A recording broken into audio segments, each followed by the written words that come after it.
Hey guys, इस video में हम पढ़ेंगे लैंग्वेज डिसऑर्डर के बारे में। तो सबसे पहले लैंग्वेज डिसऑर्डर से पहले देखते हैं कि लैंग्वेज का क्या मतलब होता है। जब हम बात करते हैं लैंग्वेज की, तो language is a rule based. एक रूल है जिसको हम एक तरीके से यानी कि एक नियम है जिसको हम फॉलो करते हैं और मोड ऑफ कम्युनिकेशन उस रूल्स के थ्रू फॉलो होता है। अगर आपने सब्जेक्ट, ऑब्जेक्ट और वर्ब को सही तरीके से कनेक्ट नहीं करा, तो वो लैंग्वेज का जो मीनिंग है वो डिफर हो जाता है और इट में पॉसिबल कि सामने वाले को वो मीनिंग समझ में भी ना आए। तो लैंग्वेज क्या है? एक रूल बेस्ड है, स्पीच है जो कि हम कम्युनिकेशन के लिए यूज करते हैं। When a person has trouble understanding other, और जब हम बात करते हैं इन लैंग्वेज, अब लैंग्वेज बोलने में या किसी इंडिविजुअल को उसे लग रहा है कि वो सही तरीके से बोल रहा है बट प्रोनाउंसिएशन सही नहीं कर रहा है, तो ये सारी कैटेगरी आपकी किससे रिलेटेड हो जाती है? वो सारी चीज, जो सारे डिसऑर्डर जो लैंग्वेज से रिलेटेड होते हैं वो लैंग्वेज डिसऑर्डर के अंदर आ जाते हैं। अब डिसऑर्डर का मतलब आई होप आपको मैंने पहले भी बता रखा है, जब तक उस इंडिविजुअल को वो normal day to day life में बिल्कुल परेशान ना करे, वो डिसऑर्डर की कैटेगरी में नहीं आता है। यानी कि यहाँ पर लैंग्वेज की वजह से इंडिविजुअल को एवरीडे लाइफ या एवरीडे एक्टिविटी में काफी ज्यादा इश्यूज आते हैं। That is the main category of the language disorder. अब बात करते हैं what do you mean by the language disorder. अगर एक इंडिविजुअल को बोलने में या समझने में या फिर अपने थॉट्स को शेयर करने में, आइडियाज को शेयर करने में या फिर अपनी फीलिंग्स को कंप्लीटली बताने के लिए अगर उस इंडिविजुअल को कोई भी इशू आते हैं, तो उसे लैंग्वेज डिसऑर्डर कह सकते हैं। What does that mean? That means वो कहना कुछ और चाह रहा है बट आपसे कम्युनिकेशन नहीं कर पा रहा। इट मे बी उसे लग रहा है कि वो सब कुछ आपको बता रहा है, लेकिन जो वर्ड्स वो बोल रहा है वो आप तक बिल्कुल अलग पहुंच रहे हैं। बोलना कुछ और चाह रहा है। सपोज करिए उसे लग रहा है कि वो एप्पल बोल रहा है, लेकिन वो बोल क्या रहा है? Boy. It may possible this kind of the symptoms can happen. तो इस वीडियो में हम पूरा पढ़ेंगे लैंग्वेज डिसऑर्डर के बारे में। अगर अभी तक आप हमारे चैनल पर नए हैं, सब्सक्राइब करिए, बेल आइकन को जरूर दबाइए ताकि फ्यूचर में आपको सबसे जल्दी और आसानी से वीडियो मिलती रहे। अब बात करते हैं हम अफासिया के बारे में। अफासिया एक कैटेगरी है लैंग्वेज डिसऑर्डर में जिसके अंदर 4 टाइप्स आते हैं। अब अफासिया बेसिकली क्या होता है? जैसे कि आप सभी को पता होगा, जो लैंग्वेज स्किल्स होते हैं वो हमारे लेफ्ट हेमिस्फीयर से कंट्रोल करे जाते हैं, और अगर ये लेफ्ट हेमिस्फीयर पे डैमेज आ जाए तो लैंग्वेज में भी बोलने में इश्यू आएगा। और जब लैंग्वेज को बोलने में इश्यू आएगा यानी कि हम अपने थॉट शेयर या फिर आइडियाज किसी के साथ शेयर नहीं कर पा रहे, उसमें इश्यू आएगा, और that indirectly goes to the language disorder. तो इन शॉर्ट, अगर हमारे लेफ्ट हेमिस्फीयर में, यानी कि ब्रेन में दो हेमिस्फीयर होते हैं, राइट हेमिस्फीयर और लेफ्ट हेमिस्फीयर। लेफ्ट हेमिस्फीयर आपका बेसिकली लैंग्वेज स्किल से कनेक्ट होता है। अगर लेफ्ट हेमिस्फीयर में कोई भी इश्यू आता है, तो वो लैंग्वेज डिसऑर्डर में आपका मेन कॉज रहेगा। तो डैमेज होना left side of the brain में रिलेटेड टू द लैंग्वेज, और वो किससे रिलेटेड रहता है? आपका लैंग्वेज से रहता है। अब देखिए, डैमेज होना, डैमेज कैसे भी बहुत तरीके से हो सकता है। आपका डैमेज हो सकता है शॉक की वजह से, किसी ट्रॉमा की वजह से, क्या पता कोई एक्सीडेंट हो गया है, राइट? तो बहुत तरीके से आपका जो लेफ्ट हेमिस्फीयर है ब्रेन का वो डैमेज हो सकता है, और जैसे ही वो डैमेज हो जाएगा, आपका लैंग्वेज स्किल्स या लैंग्वेज के ऊपर जो कमांड है वो प्रॉपरली नहीं रहेगा। आइए देखते हैं अफासिया के बारे में।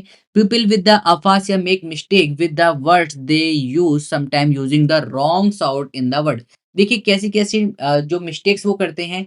कई बार वो गलत वर्ड को यूज कर रहे होते हैं, है कोई और थिंग्स, नाम किसी और चीज का ले रहे हैं, क्योंकि उनके लेफ्ट हेमिस्फीयर में डैमेज हो रखा है, उनको पता नहीं चल पा रहा है, राइट? कई बार वो बोल कुछ और रहते हैं, लेकिन जो साउंड प्रोड्यूस होती है जिसे हम फेनेमेटिक्स कहते हैं, वो अलग प्रोड्यूस कर रहा है।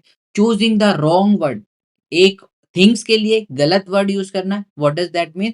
दैट मीन्स कोई और चीज है और नाम वो किसी और का ले रहा है, या फिर जो वर्ड्स हैं उनको एक साथ सही तरीके से पुट नहीं कर पा रहा है, राइट? तो ये सारी चीजें किससे होती है? आपकी अफासिया से रिलेटेड रहती है। It also effect speaking and writing in the same way, और इसी तरीके से वो बोलने में भी, यहाँ पर भी क्या कर रहा है? वो स्पीकिंग और राइटिंग दोनों में आपका उसी तरीके से इफेक्ट करेगा। Aphasia is always due to the injury to the brain. जैसे कि मैंने बताया, ब्रेन में कहाँ पर इंजरी होगी? आपके लेफ्ट हेमिस्फीयर में अगर इंजरी है तो वो आपको डायरेक्टली इम्पैक्ट करेगा ही करेगा। और किस तरीके के आपके हो सकते हैं? स्ट्रोक की वजह से हो सकते हैं, ब्रेन ट्यूमर की वजह से, या फिर हेड में कोई ट्रॉमा है, इट मे पॉसिबल, राइट? तो कोई भी रीजन रहा हो आपका, these are the basically most common reason, but it may possible कुछ और रीजन रहा हो, कोई भी रीजन आपका रहेगा, अगर लेफ्ट हेमिस्फीयर में कोई इशू है तो वो लैंग्वेज डिसऑर्डर को या फिर लैंग्वेज स्किल्स को इम्पेयरमेंट करेगा ही करेगा। Multiple aspects of the communication are impaired, जैसे कि मैंने भी बताया, while some channels are remain accessible for a limited extent of the information। आप एक्सचेंज, कोई बार क्या होता है कि आप इंफॉर्मेशन को समझ रहे हैं, दूसरे क्या बोल रहे हैं, चूंकि आपको क्या है, लेफ्ट हेमिस्फीयर में इशू आया है, तो आप दूसरों की बातें तो समझ रहे हैं, बट आप उनको बोल नहीं पा रहे। तो क्या मैं कह सकता हूँ, क्या ये इंटेलेक्चुअल एबिलिटी पे फ़र्क करेगा? बिल्कुल नहीं। मैं समझ तो सारी चीज़ पा रहा हूँ, दैट इज़ इंटेलेक्चुअली एबिलिटी को वो प्रॉपरली या फिर डायरेक्टली इम्पैक्ट नहीं करेगा। आइए देखते हैं अफासिया के बारे में, यहाँ पर मैंने रे डायग्राम बना रखा है। क्या-क्या कॉज़ हो सकते हैं इसके? ब्रेन ट्यूमर हो सकता है, स्ट्रोक्स हो सकता है, इन्फेक्शन हो सकते हैं।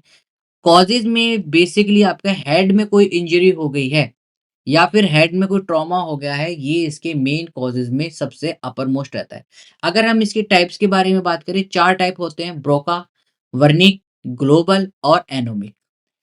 अफासिया का मतलब ये नहीं होता है कि एक इंडिविजुअल स्मार्ट नहीं है। अब स्मार्ट का मतलब यहाँ पर फिजिकल अपीयरेंस ही नहीं है। इसका मतलब है इंटेलेक्चुअल एबिलिटी उसकी as compare to the normal individual कम है, ऐसा कुछ नहीं होता है। बट जनरली पीपल थिंक कि हाँ, अफासिया है, बोल नहीं पा रहा है, दैट मीन्स इसको क्या है, इंटेलेक्चुअल डिसेबिलिटी भी हो सकती है, बट ऐसा नहीं होता है। It does not indicate any intellectual ability in that person. Cause problem with the way one thinks, और कई बार ये क्या करता है कि जिस तरीके से एक इंडिविजुअल सोच रहा है, कई बार वहाँ पर ये प्रॉब्लम अराइज़ कर देता है। ब्रेन में डैमेज हो रहा है aphasia as a language disorder, कहाँ पर? Because of the left brain damage, क्योंकि लेफ्ट ब्रेन में क्या हुआ है, डैमेज हुआ है, इसलिए यहाँ पर हम अफासिया को लेते हैं।